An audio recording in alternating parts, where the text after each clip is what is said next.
ఇప్పుడు కస్తూరి గారు ఎంత స్ట్రాంగ్గా మాట్లాడతారో, ఎంత గట్టిగా ఆర్గ్యూ చేయగలరో, అంతే గట్టిగా ట్రోల్స్ అనేవి కూడా ఎక్కువ వస్తూ ఉంటాయి. విపరీతమైన ట్రోల్స్, ఆర్గ్యుమెంట్స్ అనేవి రన్ అవుతూ ఉంటాయి. సోషల్ మీడియా వేదికగా అవుతూ ఉంటాయి కదా. సేమ్ టైం మీరు ఇట్లా కామన్ పబ్లిక్నో లేకుంటే ఎవరైతే ఇలా ఎక్స్ట్రాస్ ఓవర్ రియాక్ట్ అవుతున్నటువంటి ఫ్యాన్స్ ఉన్నారో వాళ్ళని ఎలా అయితే క్వశ్చన్ చేస్తారో, same thing celebrities either they maybe directors అయి ఉండొచ్చు, యాక్టర్స్ అయి ఉండొచ్చు, సూపర్ స్టార్స్ అయి ఉండొచ్చు. హెసిటేషన్ అనేది అసలు ఉండదు కదా. దాంతో వచ్చేటువంటి రిపర్కషన్స్ అనేవి ఉంటాయి కదా. ఉంటాయి, పర్లేదు, you are ready to take them అంతే. ఉంటాయి, బట్ సో వాట్, ఇప్పుడు చెప్పకపోతే ఎప్పుడు ఎవరైనా పర్లేదు అక్కడ. ఇప్పుడు మీకు లేదు, నేను ఐ స్పీక్ ద ట్రూత్. నేను ఎప్పుడైనా ఏమైనా ఫేక్ న్యూస్ ఎప్పుడైనా పంచానా? లేదు కదా. I speak the truth, I ask valid questions. Sometimes it is uncomfortable, inconvenient for people, ఉండని. సో అది ఎవరైనా పర్లేదు, మీకు నేను ఎప్పుడు మర్యాద లేక మాట్లాడలేను. మళ్ళీ ప్రకాష్ రాజు గారు ఎగ్జాంపులే చెప్తాను. ఇప్పుడు he has a political ideology, అవును, బట్ హీ విల్ ఏకవచనంలో మాట్లాడతారు పెద్ద పెద్ద నేతల గురించి. అలాంటి క్యారెక్టర్స్, అలాంటి యాటిట్యూడ్ నాకు ఐ డోంట్ సపోర్ట్. మర్యాదగా చెప్పండి, కానీ క్రిటిసిజం చెప్పండి. నువ్వు దొంగ అని చెప్పకుండా మీరు దొంగ అని చెప్పండి, నేను అలాగే చేస్తాను. సో శంకర్ గారు కావచ్చు, బాలచంద్ర గారు, ఆ తర్వాత రజనీకాంత్ గారి గురించి, సిద్ధార్థ్ గురించి, వీళ్ళందరి గురించి కామెంట్స్ అనేవి చేశారు. ఎందుకంటే you express your Siddharth also expresses his opinions. He's got into trouble also for that. అవును. సో అప్పుడు ఆ తర్వాత వచ్చేటువంటి ఫిల్మ్ ఇండస్ట్రీలో కొన్ని ఛాన్సెస్ కావచ్చు, ఇవన్నీ మిస్ అవుతూ ఉంటారు. ఆల్రెడీ మీరు మీ టూ మూవ్మెంట్ గురించి మాట్లాడిన తర్వాత వచ్చినటువంటి మేబీ అవకాశాలు పోతుంటాయి కదా. మేబీ నేను 16 years సినిమాలు నేనే నటించట్లేదు, సో అది ఏం కొత్త కాదు. మేబీ ఇట్స్ ఓకే, పోయినా పర్లేదు, నిన్నట్టు కాంప్రమైజ్, దానికోసం అడ్జస్ట్ అవ్వాల్సిన అవసరం లేదు. ఏముందండి ఇంత. ఇప్పుడు ఏం వచ్చినా అది నాకు ఇట్ ఇస్, వచ్చినా ఓకే, రాకపోయినా కూడా okay. It's not like that anymore. So ఇప్పుడే జనరేషన్ అంటే మనం ఆల్రెడీ అయిపోయింది, ఇప్పుడు సెకండ్ ఇన్నింగ్స్లో మీరు ఉన్నారు. కాకపోతే ఉన్నటువంటి మీటూ కాంట్రవర్సీస్ కావచ్చు, కమిట్మెంట్లు కావచ్చు, ఇట్లాంటివన్నీ ఉన్నాయి కదా. ఆ టైంలో అప్పుడు కూడా ఇలాంటివి ఉండేవా మీరు ఫేస్? అప్పుడు లేదు, ఇప్పుడు లేదు, ఎప్పుడు మీడియాలో మాత్రమే ఉంది. It's a myth. అదే మళ్ళీ చెప్తున్నాను కదా, ఎక్కడైనా ఒక్క పాయింట్లో చూసి ఇది ఏంటి గుడ్డి వాళ్ళు ఏనుకని చూసినట్టు, ఏనుక అంటే కాల్ని పట్టుకొని ఏనుక అంటే చెట్టే అన్నాడంట. ఏనుక అంటే చెట్టు కాదు కదా, ఏనుక అంటే ఏనుకే కదా. So you cannot generalise. ఎప్పుడు ఉంది గాసిప్ అనేది, నా పూటల్లో ఉంది, ఇప్పుడు ఉంది. ఈ అడ్జస్ట్మెంట్స్, కమిట్మెంట్స్ గురించి అప్పుడు రాసేవారు, ఇప్పుడు రాసేవారు. ఇప్పుడు రాయడం కాదు, ఇప్పుడు యూట్యూబ్లో ఇంటర్వ్యూస్ ఇస్తున్నారు. అది it will always be there.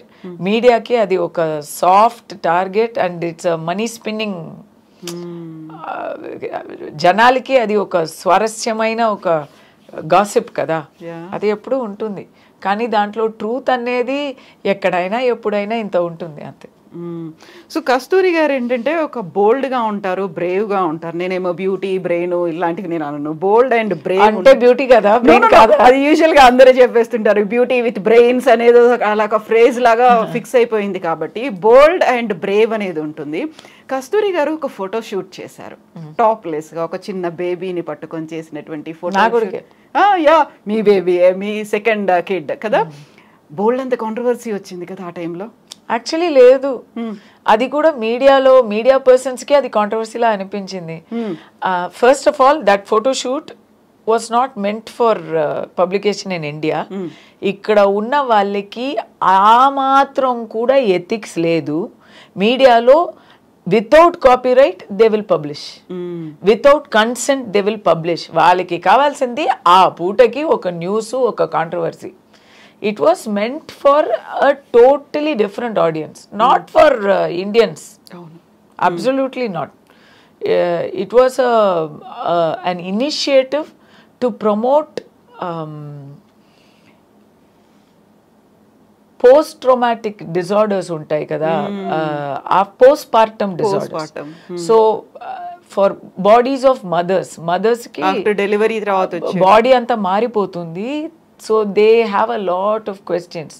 Actually ఇప్పుడైతే ఆఫ్టర్ సో మెనీ ఇయర్స్ నేను చెప్పగలను, parenthood is a lifelong guilt trip. మనం ఎంత చేసినా మనకి అది సరిపోదు, సాటిస్ఫాక్షన్ ఉండదు. ఇంకా అలా చేయాల్సి ఉంటుంది, అలా చేయాల్సింది, అప్పుడు తప్పు అయిపోయింది, అది మిస్ అయ్యాము అని మనం ఎప్పుడూ అలాగే అనుకుంటాం. పిల్లలకి మనం ఏం చేసినా మాకు అది నిండదు. దానికోసం చేసిన ఒక photoshoot meant for American women. ఇక్కడ అది ఫస్ట్ ఆఫ్ ఆల్ పబ్లిసిటీ చేసిన ప్రతి ఒక్క మషూర్ పబ్లికేషన్స్ని కూడా నేను I don't respect them because you don't have ethics. ఇక్కడ ఎందుకు మీరు ఈ న్యూస్ ఇప్పుడు పబ్లిష్ చేయలేదని ఎవరు అడిగారు? ఎవరు ఎదురు చూసారు? ఎవరైనా అడిగారా? కానీ వీళ్ళకి అదే ఆ బుద్ధి మారదు. నేను ఇప్పుడు తిడుతున్నానంటే తిట్టి ఎవరెవరు చేశారో వాళ్ళకి బాగా కూర్చుతుంది, కూర్చొని. Some very famous people, very famous publications here did it without consent, without so much as a permission. Only times of India asked me for permission and I gave it.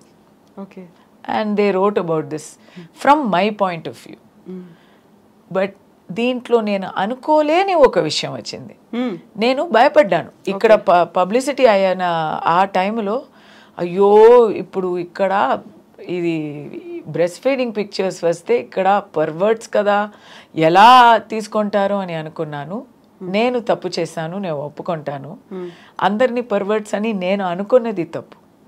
The kind of support I got from mothers and the kind of support I got from married men, hats off to Indians అని అనిపించింది. They started to understand కదా, వాళ్ళకి పక్కన మా పార్ట్నర్కి ఏమవుతుంది, లేకుంటే మా బాడీలో వచ్చే so many men use to come and tell me, my wife wanted to tell you, I'm talking on my wife told me if I meet you I should tell you we are very proud of you ani so many men told me. అలా ఎప్పుడైనా అక్కడ Indian mother కోసం, Indian families కోసం, Indian fathers కోసం ఏదైనా చేయాలనిపించిందా? ఇక్కడ సరిగా పట్టుకోరండి, సరిగా తీసుకోరు. మనం ఏమైనా మంచి విషయానికి చేస్తే కూడా ఇక్కడ చాలా ఇప్పుడు అండ్ ఈ ట్రోల్ యుగంలో ఎందుకు రిస్క్, మనం మాట్లాడుతుందే కాంట్రవర్సీ అవుతుంది, ఇంకా ఫోటో వేరేనా వద్దు. And I think not even photo కాకపోయినప్పటికీ ఏదైనా అవేర్నెస్ క్యాంప్స్ కావచ్చు చేస్తున్నాం కదండి. గృహలక్ష్మిలోనే నాకు ఆ అవకాశం దొరికింది. So many things we were able to convey through Gruhalakshmi. అది ఒక మామూలు సీరియల్గా లేకుండా ఒక ప్రోగ్రెసివ్ సీరియల్గానే ఉన్నింది. సో ఎవ్రీ హౌస్ హోల్డ్ని టచ్ అవుతుంది, ఎవ్రీ పర్సన్ని రీచ్ అవుతుంది కాబట్టి